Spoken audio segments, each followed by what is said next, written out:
Estamos de volta e agora o quadro da Previdência. No quadro da Previdência Social de hoje, vamos falar sobre a possibilidade de revisão do benefício para quem já está aposentado. Isso mesmo. Aqui com a gente o advogado especialista em direito previdenciário, João Luque. João, bom dia. Muito obrigado pela presença mais uma vez aqui. Até quanto tempo esse aposentado ele pode pedir a revisão?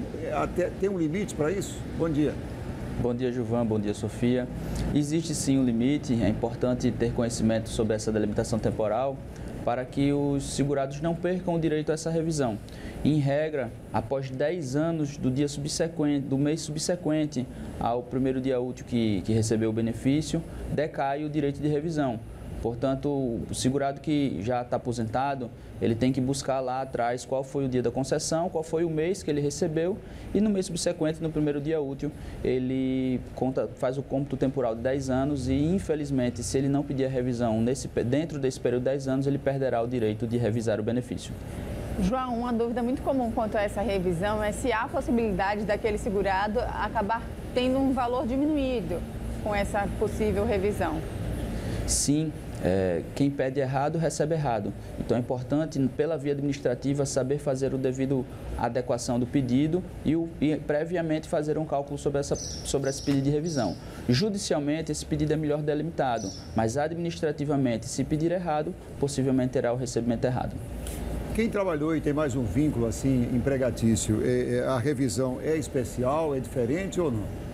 Sim, é importante. Quem tem mais de um vínculo ao mesmo tempo, ou seja, os períodos concomitantes, recentemente esse ano, em maio e junho de 2022, o STJ já definiu a possibilidade das pessoas que trabalharam em períodos concomitantes terem esse vínculo somados. E o cálculo que o INSS vinha fazendo até 2019 era um cálculo que fazia os cômputos dos períodos sem somá-los diretamente e, consequentemente, esses segurados tiveram um período prejudicado. E só existe revisão de aposentadoria ou também tem revisão de quem recebe outro benefício, além da aposentadoria, João? Sim, é possível também, as pessoas têm essa visão de que a possibilidade da revisão é apenas da aposentadoria, mas é possível revisar pensão desde que esse pedido da pensão venha dos 10 anos lá da concessão do primeiro aposentadoria, se o beneficiário vinha de uma aposentadoria, se o concessor vinha de uma aposentadoria, se o concessor, na verdade, não vinha de uma aposentadoria, conta da pensão. É possível a revisão do salário maternidade, é possível a revisão também do auxílio-doença, desde que computados os períodos adequados de cada benefício. Ô, João, quem tem contribuições anteriores a julho de 94 ainda tem chance de requerer a revisão, chamada de vida toda ou não? Sim, é um tema muito polêmico que envolveu umas decisões do STF. O STJ pacificou essa possibilidade de revisão, mas o tema foi parar no STF e, em decorrência daquele marco temporal que nós tivemos da primeira pergunta da entrevista de hoje, dos 10 anos, existem segurados que podem estar perdendo o direito a essa revisão se não requererem a tempo, porque considerando que são benefícios que foram concedidos já de períodos anteriores com contribuições anteriores a 94. Então, é muito importante você, segurado, que está aposentado dentro desse período ainda dos 10 anos para pedir a revisão, se você teve contribuições anteriores a 94, ingressar com esse, fazer o cálculo para adequação e, se possível, ingressar com esse pedido. E, João, por exemplo, quem se aposentou com o teto do INSS, pode pedir uma revisão especial? Como funciona? Interessante essa pergunta, porque é uma das poucas ou talvez a única hipótese da possibilidade da gente excluir essa discussão dos 10 anos. Quem, ao tempo da sua aposentadoria, estava limitado ao teto e aí, independente do período, há 20 anos atrás, talvez o avô ou até os pais de alguns dos telespectadores estejam numa condição dessa, se aposentou no teto lá atrás. Como é que eu sei se aposentou no teto? Pega a cartinha de concessão, tem lá, limitado ao teto. Essas limitações ao teto, ao tempo, foram calculadas de forma que, quando calculava-se o teto, diminuía-se o benefício. Consequentemente, tem direito a uma revisão, não pelo pedido ter sido inadequado, mas pela forma da aplicação da época devida não ser adequada. Consequentemente, não se aplica esse período dos 10 anos. Então, é a única exceção dessa regra. É possível incluir o período militar no cálculo da aposentadoria, João? Sim, é por incluir o período militar e outros períodos. O que acontece, e é uma informação muito importante também, que muitos segurados já aposentados não tiveram o cômputo do período militar inserido nesse período que a gente chama de período básico de cálculo da sua aposentadoria. Consequentemente, ao pedir uma revisão e incluir esse período, pode ter um acréscimo no salário de benefício. João, a revisão da aposentadoria, ela pode incluir um período reconhecido como reclamação trabalhista? Sim. Explica para a gente também o que é esse período de reclamação, por favor. Muito bom, Sofia. Existem dois tipos de revisões, basicamente, revisões de fato e revisões de direito. As revisões de fato são condições de fato que não foram adicionadas ao período de cálculo do benefício.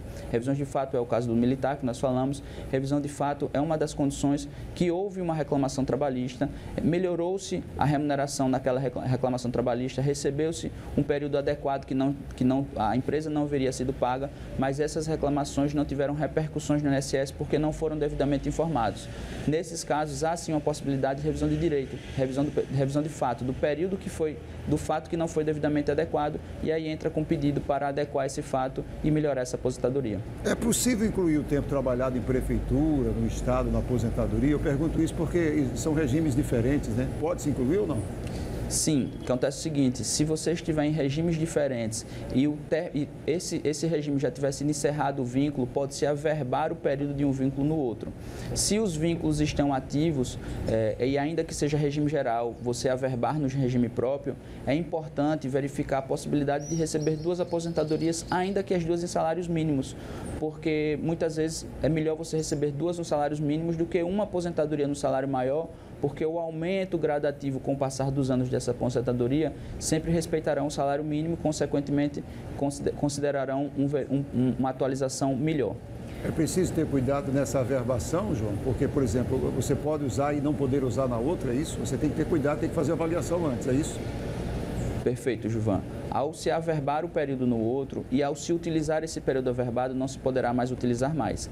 Então, antes de fazer a averbação, é preciso fazer os cálculos do ponto de vista atuarial, como será melhor para o segurado, para o beneficiário, ao longo dos anos nesse recebimento. João, ontem a gente falou aqui sobre a mudança em relação ao laudo médico e a perícia. Eu queria que você falasse um pouquinho sobre essa mudança e se é vantajosa ou não para o beneficiário. Explica para a gente o que aconteceu. Muito bom, Sofia. Seguinte, houve uma regra nova do INSS, ao meu ver é uma regra proveitosa, porque existe mais uma possibilidade de concessão de benefício pela avaliação documental e não necessariamente pela avaliação pericial física, né? É uma possibilidade a mais, ela traz um prejuízo sim, do meu ponto de vista também, que é quando esse benefício da avaliação documental ele é indeferido, você precisa esperar 30 dias para pedir a avaliação física e aí, consequentemente, o segurado vai perder aquele período que esperou mais os 30 dias para uma nova perícia. Mas existem casos que são doenças com isenção de carência, por exemplo, existem casos de um procedimento cirúrgico bem delimitado que a avaliação documental será suficiente para a concessão daquele benefício.